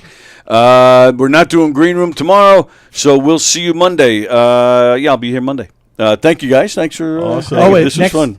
Is it next week? The Laugh Off is on the 17th. Are we were you trying to do a 17th is a Saturday? No, it's a Thursday. Oh, Thursday. Oh, so you want it? Well, I'll be here Thursday. Oh no, wait a minute. I think who was on there? I think Rob White made it to the end. Rob White, Alec Bradley, those are 2 of the guys out from Alex Bradley from out by too? us. Yeah. I mean, there's a bunch of other people, but who else made it through? Do you know? Is there a list? I don't know if there's a. I bet you at the website they'll list it in the thing, because you're gonna want to, if you buy tickets, to mention. Right. Did, you have to mention who you're seeing. Right. Did Persky make it? No. Okay. I wasn't So- sure. I knew she was moving forward. I just didn't know if she was going to make it up there. So you want to do a green room Thursday night? Well, that's what I was asking. Yeah. I think I can do that. If I think not, I can. no. But I mean, it's the laugh off we talked Sure. about. And last year it went well, or All the right. year before, whatever. It was. I think I'll be able to do that. Because I've already primed like all the people who went to the McGuire's ones to, hey, if we're doing it, please come in. Okay. So All right. from the I think I from can that do it. batch, it's Rob White and Alex Bradley. Yes, Kevin Bowman, who's Ghost Star Mike also, but he's a little older. And I can't to be honest, like it's between Rob White and Alex Bradley in my mind. We got to see. Has Alex ever been on the show, Tony? No. Yeah. Well, he's moving, and I think he just moved to Queens because. So he'll be closer to here. Yeah, so that's what I'm really hoping that. But he's going to grad school, so. Okay. But hopefully, He's a funny kid. I've seen some of his stuff. The list is not on the website. All right. So I mean, they might change that as we get closer. But hang on a second. They have it listed twice. Let me see if there's. Oh, that's because they probably have the giggle room that they're gonna do the closed circuit. But no, it's not listed. So, but I'll see if I can find out. Maybe I'll even ask Truson, and we'll let you guys know. All right. So enjoy your weekend. Thank you, Andy. Thank you, Don, as always. And we'll see you guys on Monday. See you later. Of violence. Well, not really. And, of course, some music. Knockem Dead Comedy is the #1 murder mystery troupe, entertaining thousands of people for over 20 years. You have a great night or what? Good. Their hilarious murder mystery shows are full of audience interaction from beginning to end that will keep you laughing all night long. Their shows are not to be missed. Knockem Dead Comedy's murder mystery themes include a mob show, a redneck wedding, a high school reunion, a family reunion with a luau theme, or your own custom show. Johnny, you have a good time tonight or what? Had an awesome time. All right. She had a great time. KDC, that's what I'm talking about. Yeah, all right. Fundraisers, private parties, corporate events,